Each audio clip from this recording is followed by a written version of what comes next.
Hare Krishna, everyone. Dear devotees, welcome back to the daily readings of Srila Prabhupada's books. I had to bear the separation from you last night. It was hard, but somehow or other we made it through, and here we are again. We have an honored guest today, His Grace Radharaman Prabhu, our patron saint. We call him the Prince of Hythe. So here we are in Hythe, Kent, southeast England, just a stone's throw from the English Channel, and to read the Brhad Bhagavatamrta. I mean, how fortunate is that?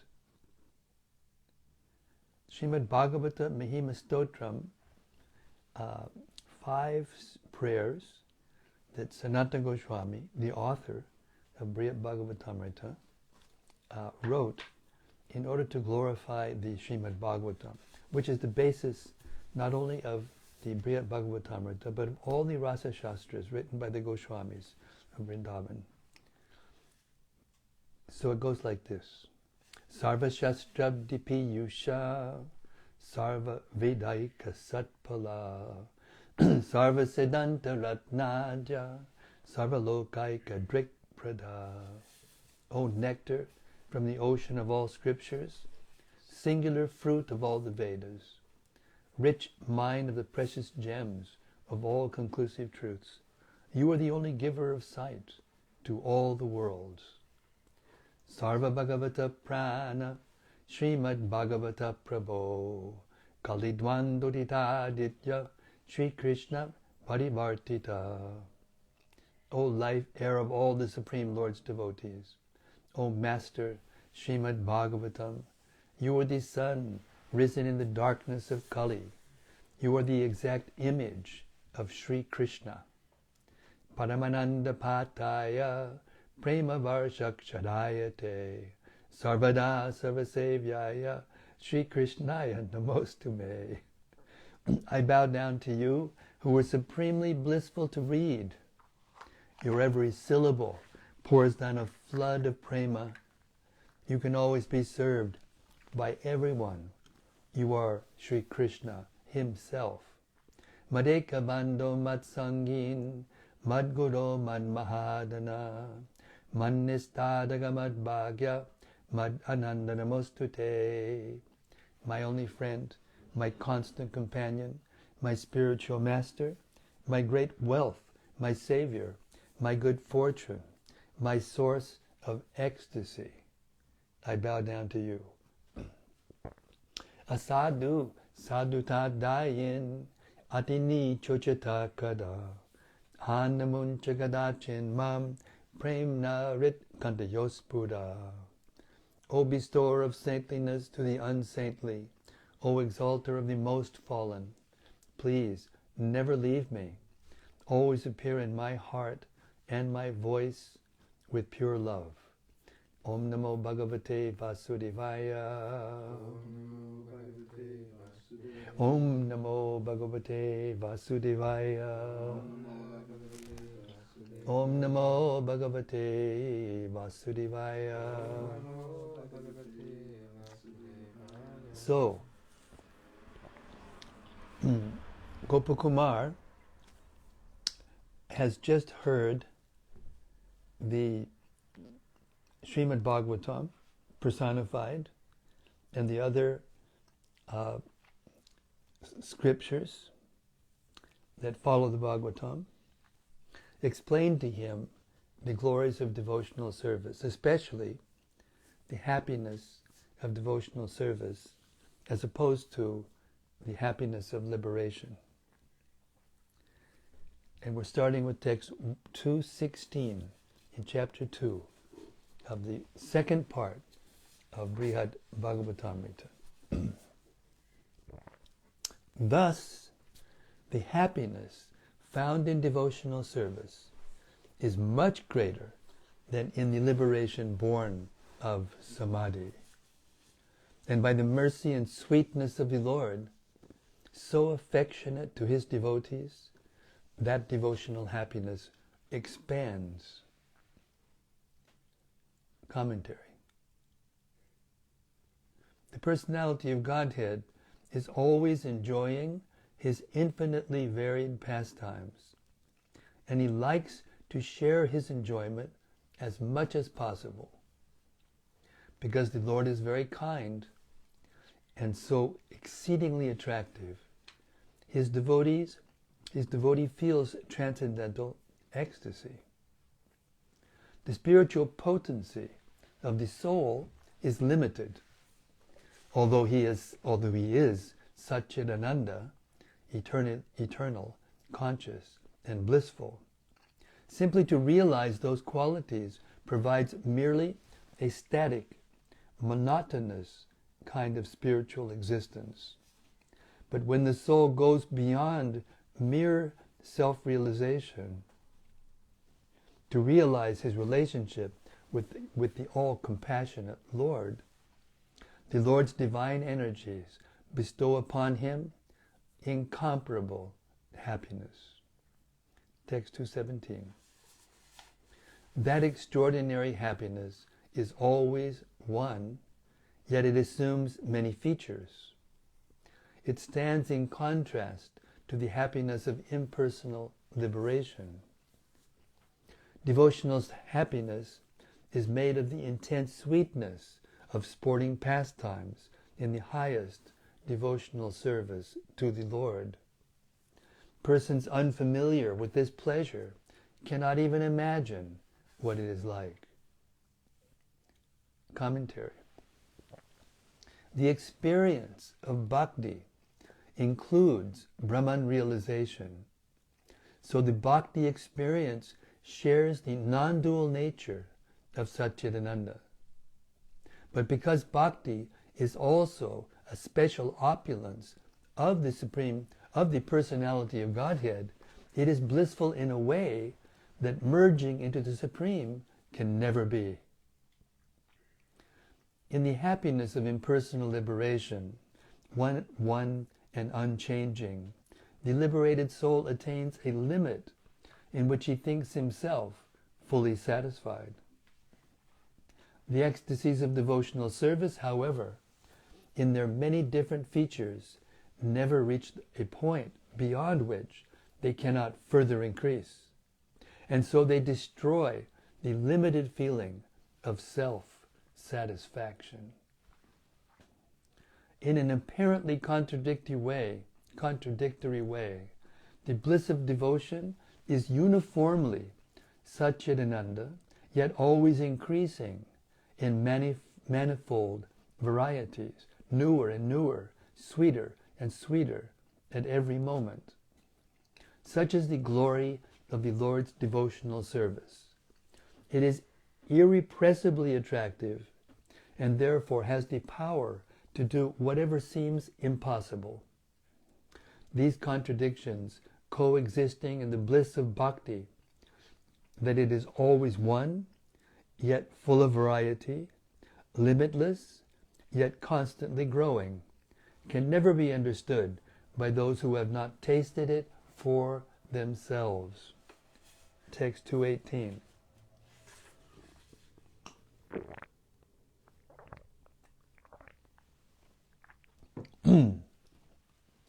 Although Lord Vishnu was always one and unchanging, at every moment he brings forth hundreds of newer and newer varieties of transcendental charm, both in himself and in his devotional service.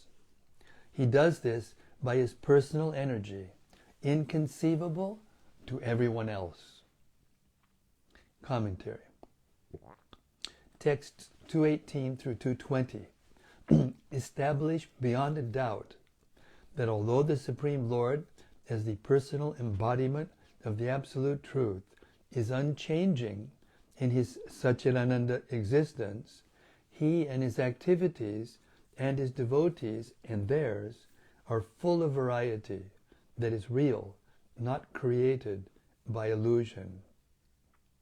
Non-devotees can never discover this sublime truth by conjecture. They can never understand the Lord's pastimes with his devotees. Text 219. This manifold charm, sweeter than the sweetest, is found in Sri Vishnu's supremacy as Parabrahman and his lordship over all that be. His charm displays the very limit of his most excellent compassion toward his devotees. For them, his charm lifts to the highest stage their experience of deep oceans of sweet ecstasy, ecstasy that ridicules the pleasure derived from realization of impersonal Brahman. Commentary. This is the difference between the impersonal Supreme and the personality of Godhead, between liberated impersonalists and pure devotees of the Lord, between liberation and devotional service. Lord Vishnu is the original Brahman, the one without a second, but his attractive qualities are evolving constantly with ever fresh, ever new freshness. He is the Supreme Person, the controller of everything that exists. His personal beauty and wonderful playful activities are universally attractive. Text 220. The Lord expands abundant variety to enrich his devotees forever with enjoyment in these exuberant waves of sweet ecstasy. And just as, even though he is devoid of every kind of material trait, there is firm and constant variety in him, so in his devotees there is a strong and varied and wonderful experience in all the functions of the senses. Commentary. Why does the Supreme Lord expand the diverseness of his personality? He does so for the pleasure of his devotees. The Lord's attractive qualities expand infinitely, giving the devotees, who are equally spiritual beings, many different kinds of opportunities to serve him by activities like hearing and chanting. This spiritual variety and devotional service expands perpetually, with no beginning or end. It manifests itself in the Lord and also in his devotees, enhancing their beauty, effulgence, and enjoyment, and enlivening and empowering their senses. Because fire is always hot, it can never become cold. So how can the Supreme Spiritual Truth, eternally and changelessly one, paradoxically exhibit so much diversity? The second half of this verse answers that doubt. Although the Supreme Lord is untouched by material dualities, his transcendental nature creates in him profuse diversity, which constantly expands, unlimited by time or space. Although the Lord, the Supreme Brahman, is nirvishesha, free from duality, he displays infinite variety by appearing as innumerable avatars, as the Supersoul in every heart, and also in his limited expansions, the jivas and material energy. He also expands the countless forms of devotional service, hearing and chanting about him, seeing him, conversing with him, embracing him. And these completely enchant his devotees with endless varieties of pleasure, newer and newer at every moment. By employing his personal energies, the Lord expands himself with ever-fresh variety to give his devotees special happiness, far exceeding the happiness of realizing the self as one with him.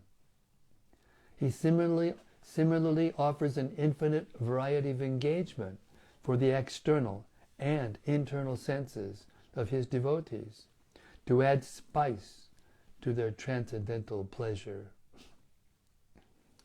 Thus in spiritual life, there is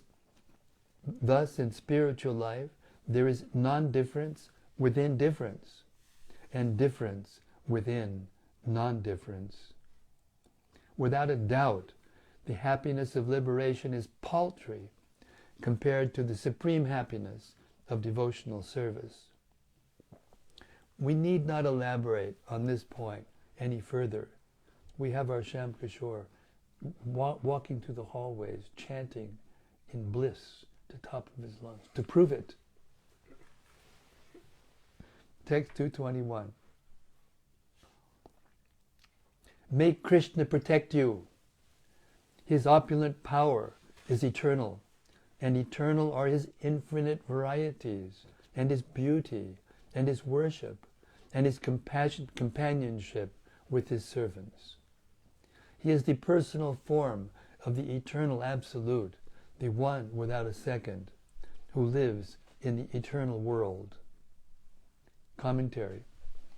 In response to Gopakumar's inquiry, the Bhakti-Sastries have described the glories of the Personality of Godhead's devotional service. They now conclude their instructions by ecstatically offering Gopakumar their blessings. The impersonal, undifferentiated Brahman is actually a feature of the Supreme Lord. Because the Personality of Godhead manifests an all-attractive form, he is the concentrated essence of the Supreme. His body is the Supreme Brahman. Thus, although he is the eternal, unchanging Supreme, he also has eternal opulences, wonderful qualities that never fail him.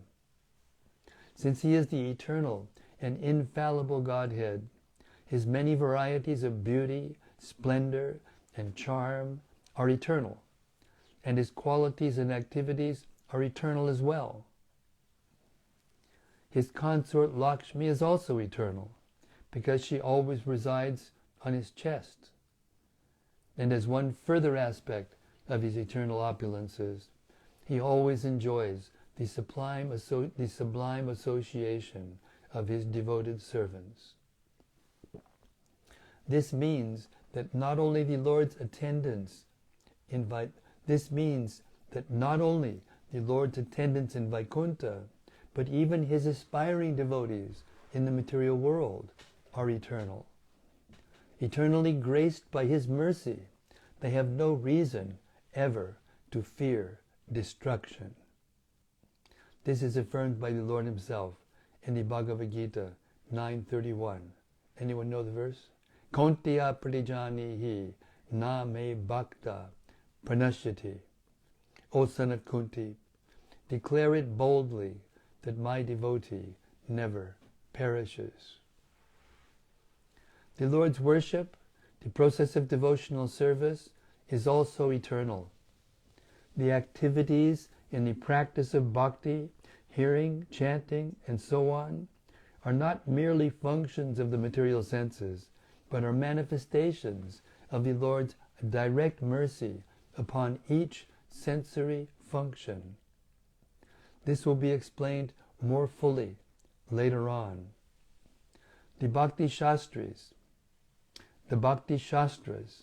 offer Gopakumar their blessing that Krishna, whose abode in the spiritual world is eternal, may protect him, especially from obstacles to devotional service, such as distraction by the desire to be liberated.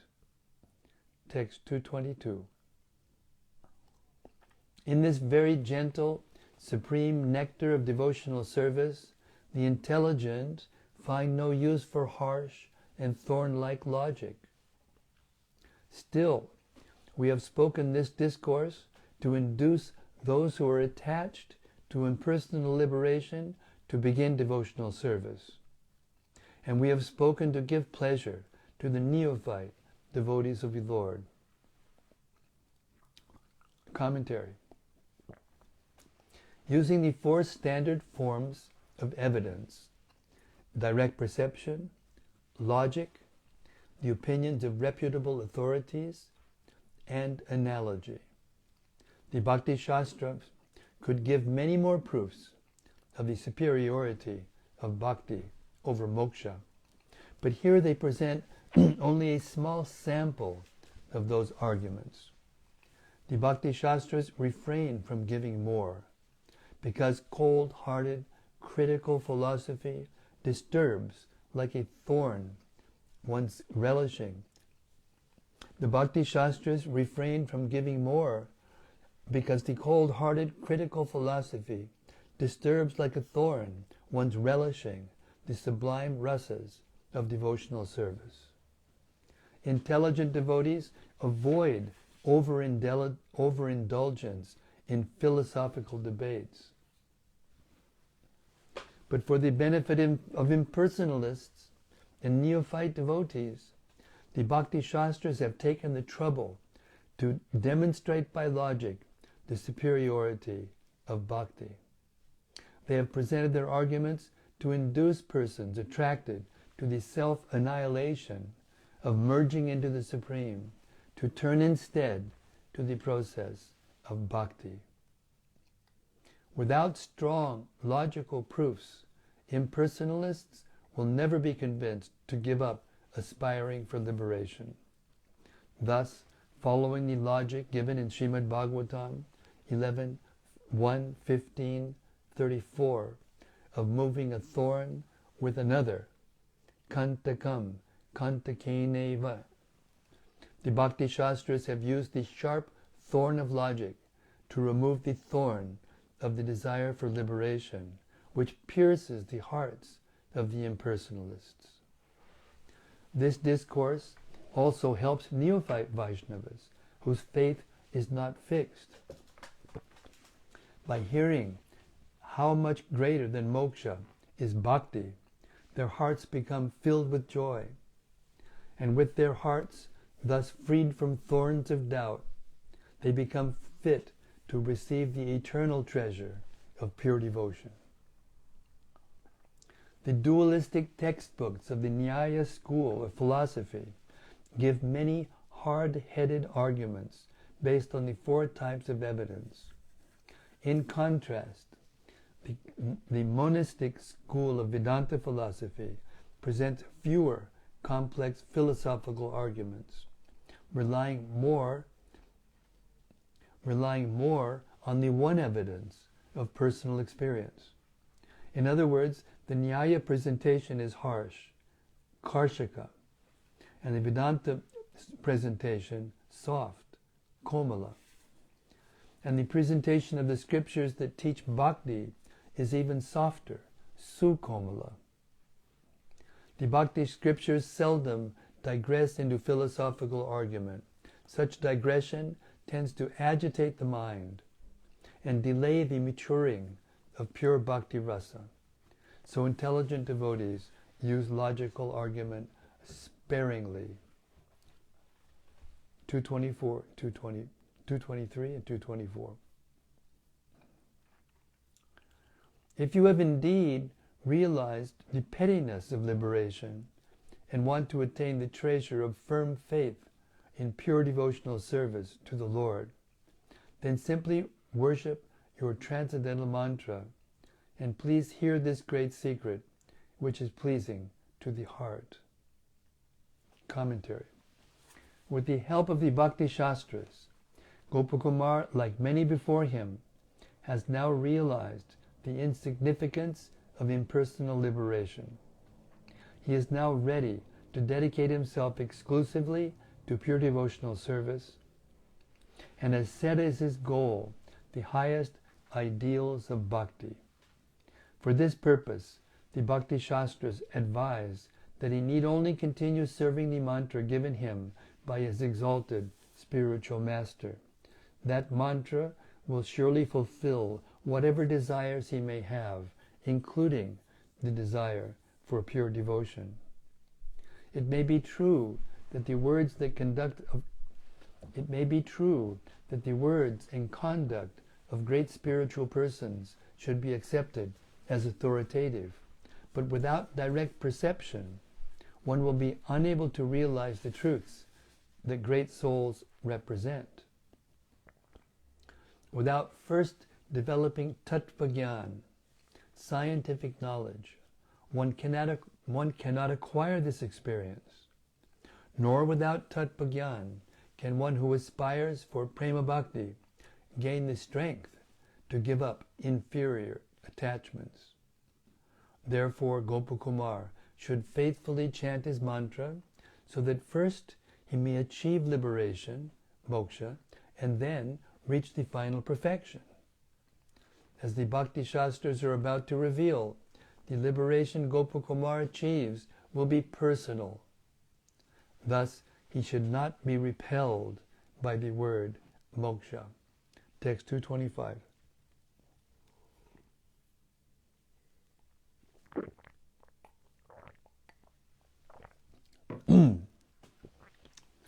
Outside the egg of the universe, which extends for 500 million yojanas,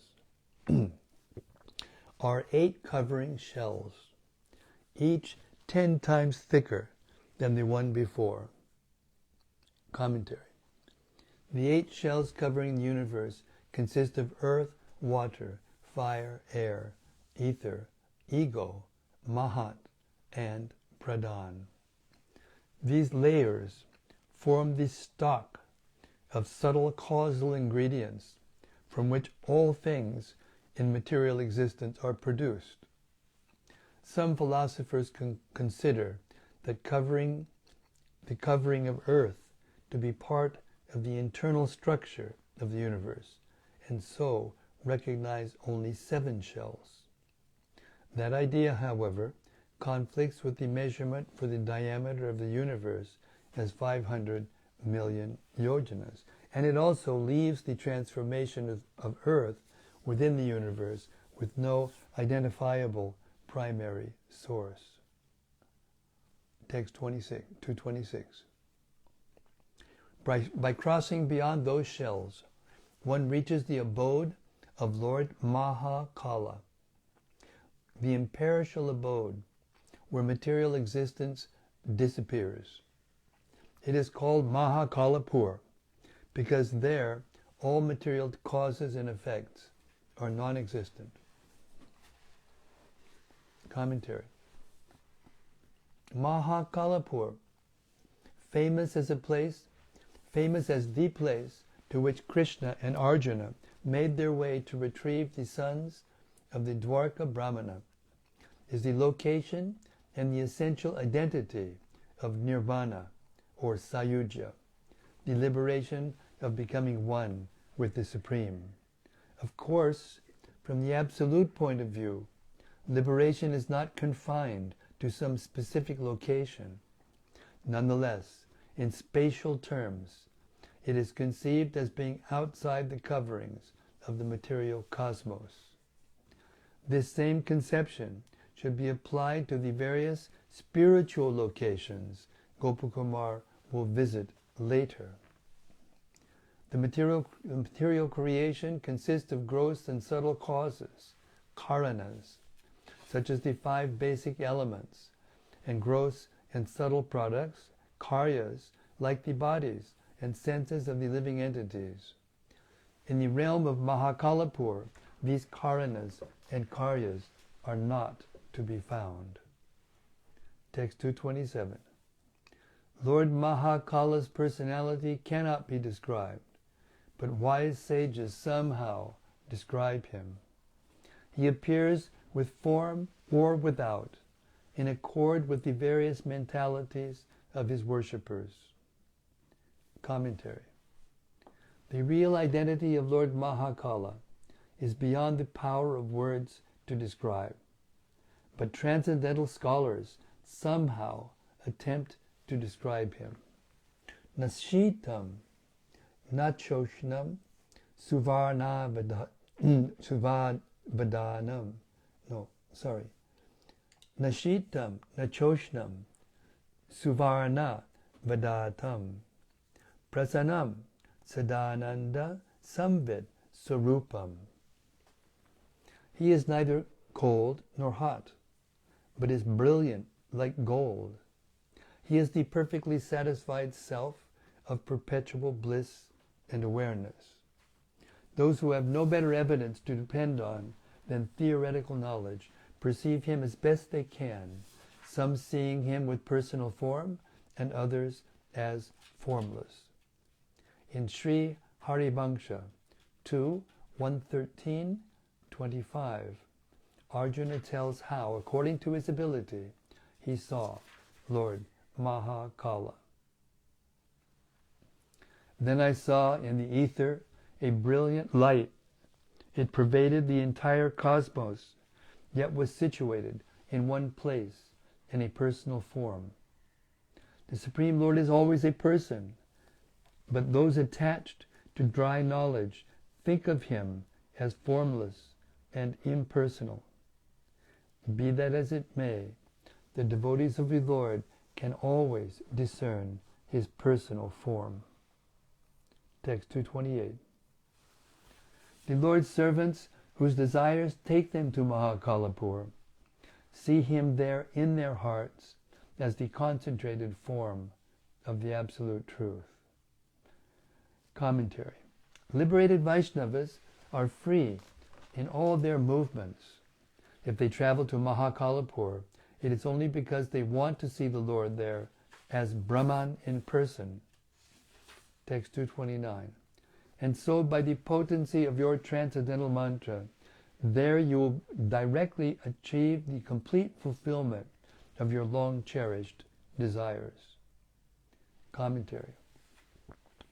Though Gopakumar has long hankered to see the Lord he has been worshipping by his mantra, he doubts his own qualification to achieve this, because he knows that to see the Lord in person, one must be his fully surrendered servant.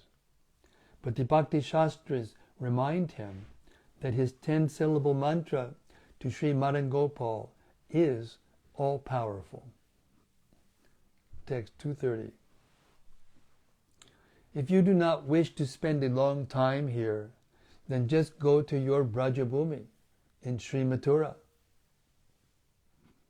Commentary. Some residents of Lord Brahma's planet are completely free from material desires, and some are not. At the end of Brahma's life, those who still have material desires return to lower planets, and those who are desireless attain liberation along with Brahma. Brahma's life, however, lasts for 2 parardas, the very lifetime of the universe. And Gopakumar may not want to wait that long to graduate from the material world. The supreme material powers and enjoyment available on Brahmaloka delay the attainment of the Supreme Lord's kingdom. But if Gopakumar descends from Brahmaloka to the places on earth where Krishna sports, Sri Vrindavan, Govardhan, and so on, all his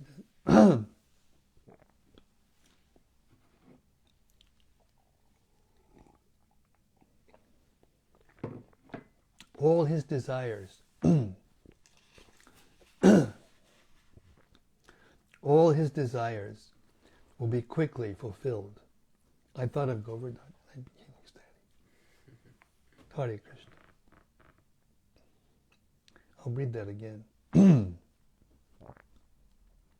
But if Gopakumar descends from Brahmaloka to the places on earth where Krishna sports, Sri Vrindavan and Govardhan, and so on, all his desires will be quickly fulfilled. Text 231. Sri Gopakumar said, O Mathura Brahmana, these words of the scriptures greatly strengthened my devotion for the Supreme Lord, and this thought was born in my heart. Text 232. Here I have gained in person as my own father the Lord whose devotional service is so great. Why indeed should I abandon him to go elsewhere? Commentary. Gopakumar now understands that Mukti is Bhakti's maidservant, and that bhakti offers inconceivable bliss. On Brahmaloka, Lord Mahapurusha, the object of devotional service, has been caring for Gopakumar as a father indulges a son. Thus, it is difficult for Gopakumar to leave him. Text 233. When my mind was thus perturbed, that Supreme Lord himself, the reservoir of mercy, who knows what takes place in everyone's heart, visited me and spoke. Commentary. Lord Mahapurusha, the ruling deity of Brahmaloka, knows everything that takes place in every creature's heart. So he knew of Gopakumar's conflict over wanting to go to Brajabhumi and not wanting to leave him. To settle Gopakumar's mind, the Lord came to speak words from his own divine mouth to comfort him. Text 234. The Blessed Lord said, "Go to Mathura, to your dearest pasturing grounds, to the land adorned with many places of my varied, supreme pastimes." Commentary. The Rasa dance and the other pastimes Sri Krishna performs in Braja are the most exalted of the Supreme Lord's activities. Those pastimes take place in Braja on earth, and therefore Braja is much greater than Brahmaloka. Text 235. Though a long time has passed since Lord Brahma himself prayed for birth as a blade of grass in Braja, that land now appears the same as then. Commentary. Gopakumar may doubt whether he should leave Lord Mahapurusha after having attained him in Brahmaloka, the highest destination in this world. The Lord answers that to gain the unique ecstasy of meeting him in a special place, going elsewhere is right. Brahma himself prayed to be born in Braja, even as a blade of grass. Residing in Braja is therefore even better than holding the position of Brahma, the highest seat of universal authority. But Gopakumar may have a further doubt. In the time he has been living on the higher planets, where 1 year equals many lifetimes on earth, Braja may have changed so much that it may no longer be attractive. The Lord assures him, however, that Braja is the same as when he saw it last. Being unaffected by the decaying power of time is another way that Braja is greater than Brahmaloka. Text 236.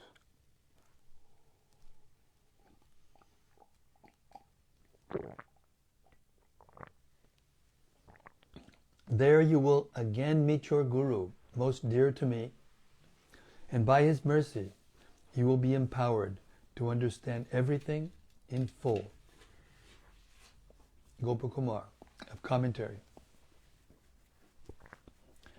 Gopakumar may object that in Brajabhumi there will be no one to advise him, whereas here on Brahmaloka, Lord Mahapurusha is at his side to mercifully inform him of everything he should do.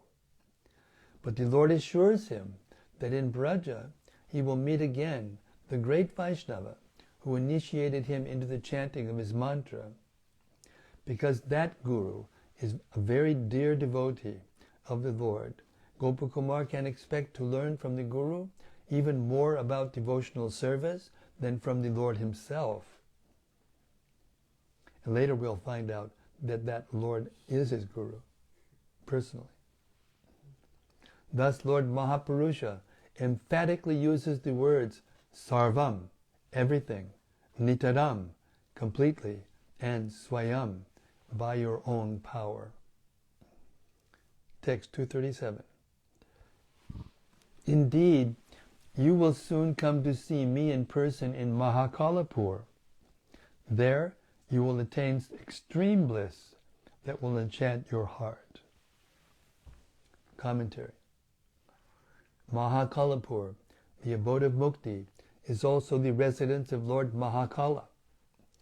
But Lord Mahapurusha on Brahmaloka is non-different from Lord Mahakala. Why then even bother to go? Why not just stay on Brahmaloka? The answer given here is that in Mahakalapur, Gopakumar will realize his Lord even more fully, and his heart will be filled with even greater ecstasy. By the power of my mercy, you will wander about freely and enter into hundreds of amazing wonders. Commentary. Gopakumar wants simply to enjoy with his Lord in Sri Vrindavan, but as Lord Mahapurusha is about to explain, that will happen in due course. Meanwhile, after a brief visit to Braja, Gopakumar will continue his journey through the 8 coverings of the universe to the abode of liberation and to Sri Vaikuntha and beyond, fulfilling his various desires. 239.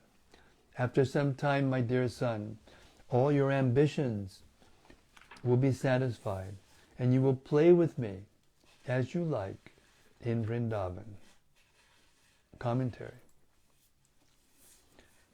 Gopakumar need not worry that these wanderings will continue for long. Soon enough, he will reach his final destination. As expressed by the word putra, dear son, the Lord is affectionate to him and will ensure that everything promised comes true. Gopakumar will at last achieve the association of Sri Madan Gopal Dev in Goloka Vrindavan, both on earth and in the spiritual world. 240. Sri Gopakumar said, thus, overcome with joy and sorrow, thus overcome with both joy and sorrow, at the Lord's command, by the power of my mind, I at once came to this beautiful Vrindavan. Commentary. Gopakumar uses the phrase Etad Vrindavanam, this Vrindavan, because Sri Vrindavan is where he is speaking to his student, the Mathura Brahmana. Gopakumar reached that most beautiful place quickly, traveling at the speed of the mind. He felt joyful that eventually he would play with his Lord in Sri Vrindavan, but also unhappy that for some time he would have to keep tolerating the pain of separation from him. Thus ends the 2nd chapter of part 2 of Srila Sanatana Goswami's Brhad Bhagavatamrta, entitled Jnana, knowledge. Haribol! Sri Gopakumar ki jai, Sri Mahapurusha ki jai, Sri Mahakalapur ki jai, Gaur Premanandi, personified Vedas ki jai, the power of devotional service ki jai, Gaur Premanandi, Hari Hari Wo. Exactly, 8:01. Time loop. Okay, if there's any reflections, comments, discussions, now's your time.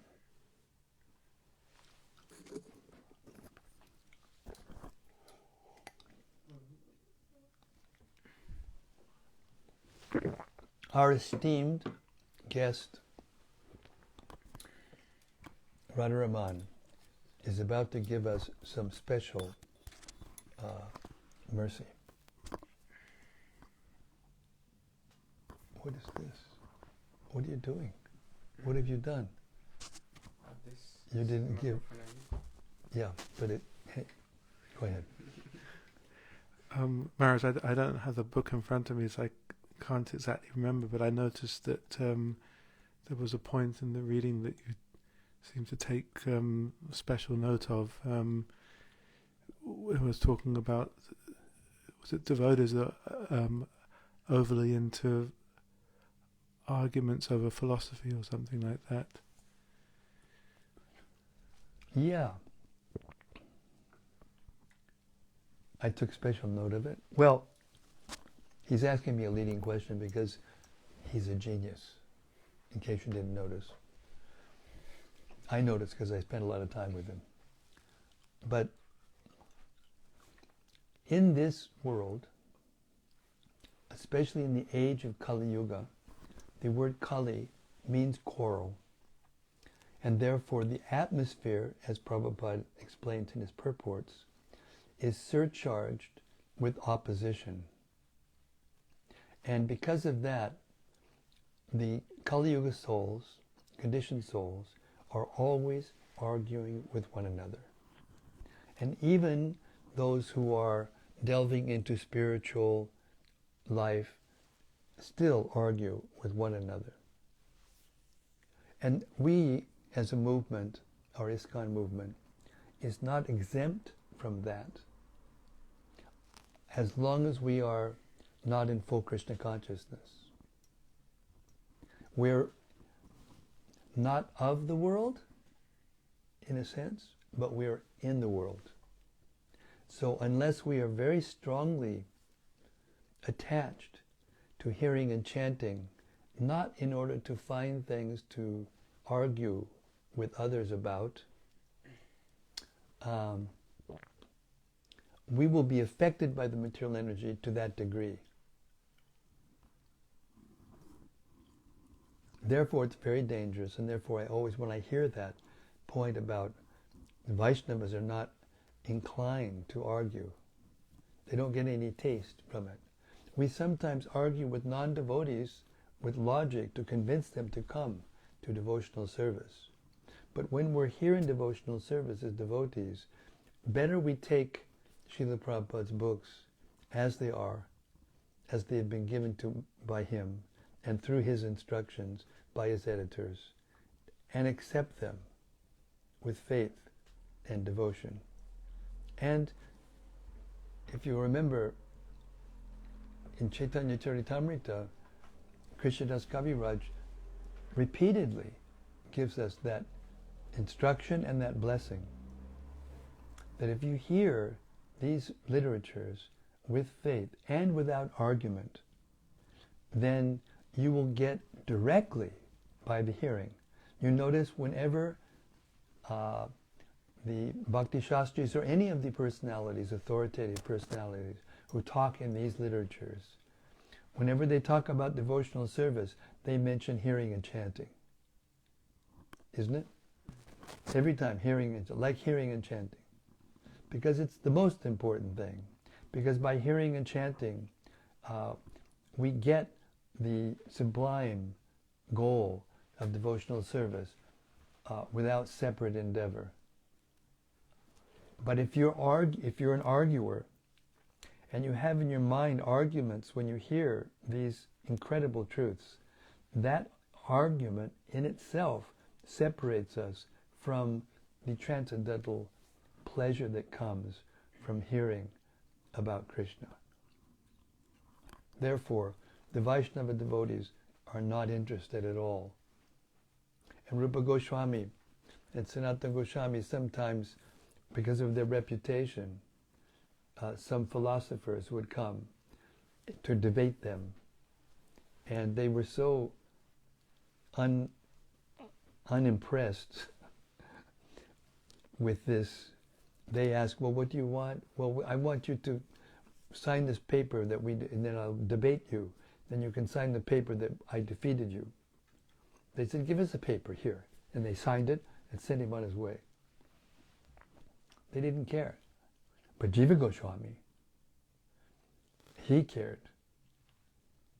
Because it wasn't about his own, it was about them.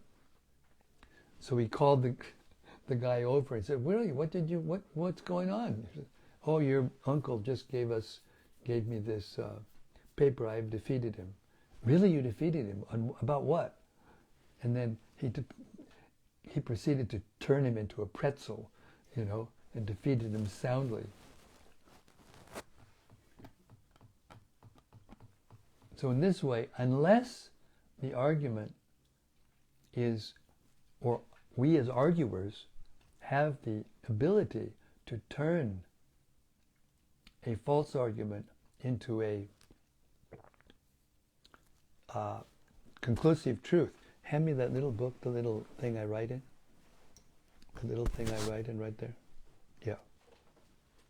In the first canto of the Bhagavatam, there is a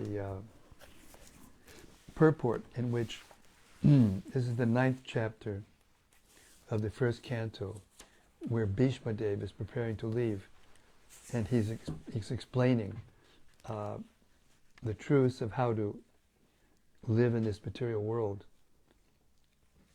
And there he says,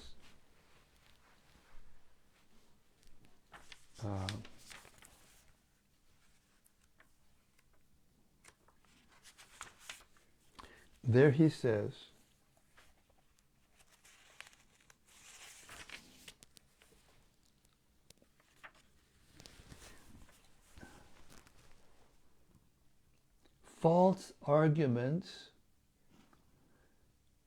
can be conquered by factual ascertainment.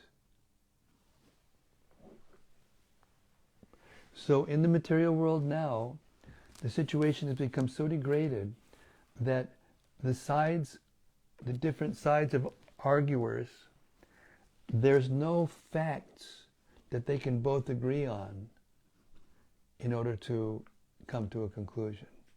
And therefore the argument is just perpetual, and it goes on and on and on, and it never comes to a conclusion. So therefore, we will argue, but only with the factual ascertainment of Prabhupada's books in the center. And those who are arguing about whether Prabhupada's books are right, they're doomed to perpetual argument, which has nothing to do with the pleasure of devotional service. Hare Krishna.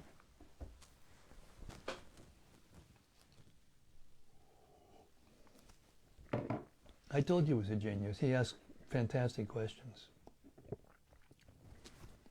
Chimanjai said, It wasn't even a question, it was just a prompt. Go ahead. Rati Manjai said, Jai Guru Maharaj.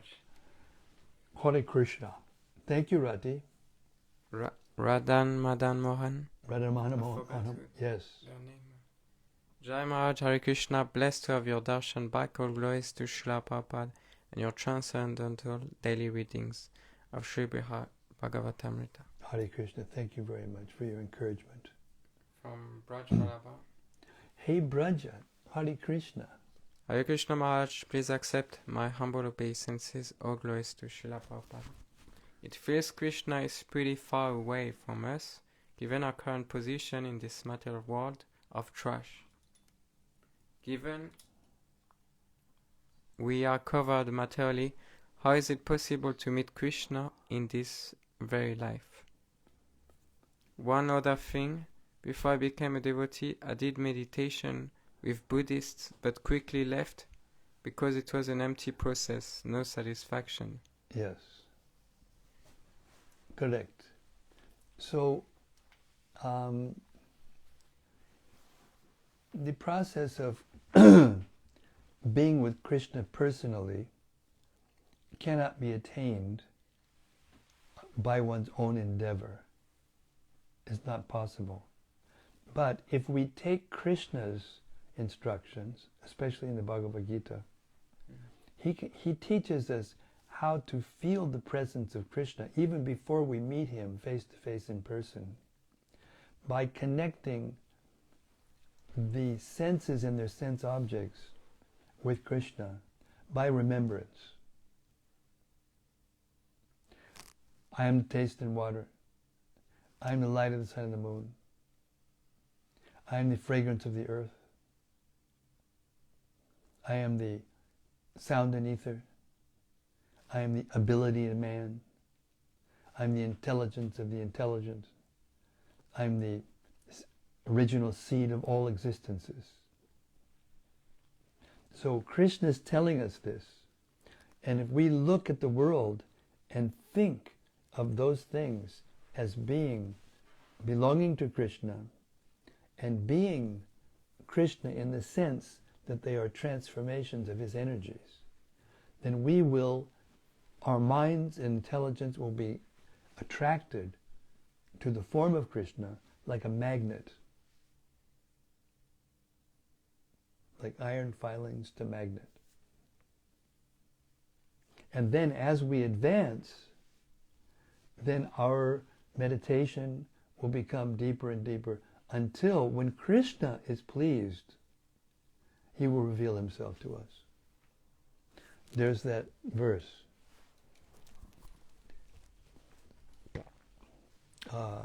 from the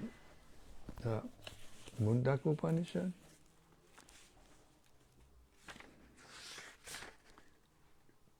Yeah, it's in Mundaka Upanishad. I was right. It's amazing. Broken clock is right two times a day. Nayam Atma Prabhachalena Labhyo Nabedasa Na Bahuna Shrutena Yam Evaisha Vrinute Tena Labhyas Tasyaisha Atma Vivrinute Tanum Swam.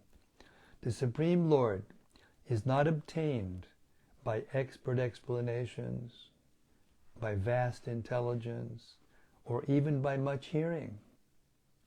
He is obtained only by one whom he himself chooses. To such a person he manifests his own form. Mundaka Upanishad 3.2.3.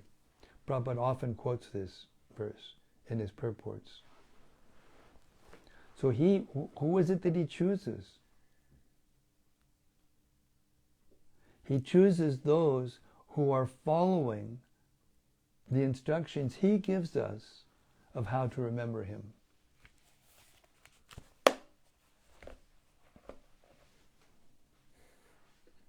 And there's many places in the Gita where he describes this. I just quoted some from the 7th chapter. Taste of water, light of the sun and the moon, sound in the ether, ability of man, intelligence of the intelligent.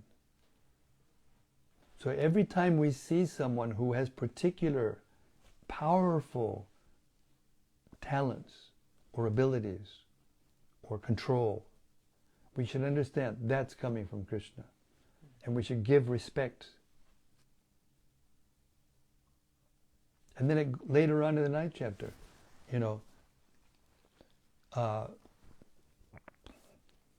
Aham kraturaham jagya. I am the light and the fire of sacrifice and the butter and the ingredients and all those things. So put it all together, and we already are with Krishna. We just have to learn how to remember. And when we're getting to that point where we're starting to remember, Krishna will give us that remembrance. And then when we look a photo of Krishna, we will see Krishna. Meaning, we will feel Krishna's presence. And then eventually, and this may seem like a long way away, but it's not so far as you think. If you've come to the point where you're chanting Hare Krishna sincerely, you're initiated, you're chanting Hare Krishna, you're trying to avoid offenses, it's just a matter of time. You've already become qualified. You just can't remember. That's the value of these books. If we just keep hearing again and again and again, all these things will please, that ability, that effort will please Krishna. And when he's pleased, then he will choose you, and you will be able to see him everywhere. Hare Krishna. This is from Nitai Gosai. Oh, that's Dal Nitai. Dal Nitai. Dear Srila Guru Maharaj, please accept our obeisances. Hare Krishna. Radhananda Devidasi had a remarkable insight earlier this evening. Just as there is the book Bhagavat and the person Bhagavat, they are also the crème de la crème de la crème. Literature and the cream de la crème person. And you are such a crème de la crème person, and we are exceptionally fortunate to be blessed with your daily readings. Thank you very much, Hare She must Krishna. be drinking too much sweet rice. She's becoming intoxicated by sweet rice, too much sugar. Okay, thank you very much for your encouragement. Hare Krishna. Braj Rabba said, that is why you always say we have to be picked by Krishna, yes? Question mark. Yes. From Rati Manjari. Dear Guru Maharaj, please accept my humble obeisances. I'm really glad your voice came back and you could read to us again, because last night my day had no safe landing, and I realized how much I need to hear from you every single day. Sudevidasi said, Hare Krishna Maharaj. Well, thank you, Rati, and the feeling is mutual. I also feel separation from hearing with the devotees. When we read to the devotees, and I experience the dynamic, the spiritual dynamic, it is also giving me life. Hare Krishna. Thank you so much, everyone. Sri Brhad Bhagavatamrta Jai will begin tomorrow, the 3rd chapter of the second part. And there's only 7 chapters in the second part. So we're just really getting really closer and closer to the full nectar. Wait, I've got a finger up, meaning we have one more thing. From Rati Manjari. I also have a question. I can't quote the verse, but tonight we heard about Gopakumar's apprehension that because he had been away so long, Vrajdam might have changed too much. The Lord pacified his worries by making a statement on the eternity of the Dham. I could relate to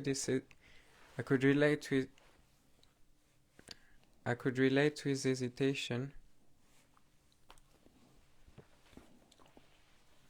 as I have felt it myself in my own little way, in the 14 years that I have spent many years away from Vrindavan, due to my family duties and my misfortune. I had heard that Vrindavan had become very crowded and noisy and touristic. When I came back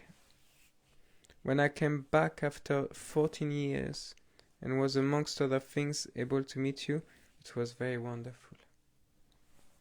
Hare Krishna. Yes, well, it's still there, and it is eternal, and the atmosphere is still the same. It's just that there's a Praudamaya. Praudamaya is a covering that covers the Dham from persons who are materialistic. So, but even though it covers the Dham, the Praudamaya, still the atmosphere is so powerful because Krishna is still there underneath that Prauda covering, that film of Maya. He's still there playing, even though we can't see him, and it comes through the atmosphere, and everyone who goes there notices a difference. So that's the evidence that it does stay the same. Sri Brhad Bhagavatamrta ki jai. Samaveda Bhakta Vrinda ki jai. Gaur Premanandi Hari Hari Bo.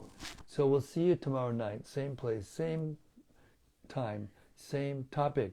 The creme de la creme, de la creme, de la creme, de la creme, de la creme, de la creme. And that cream gets sweeter and thicker as we go in deeper into the Brhad Bhagavatamrta. See you tomorrow night. Hare Krishna.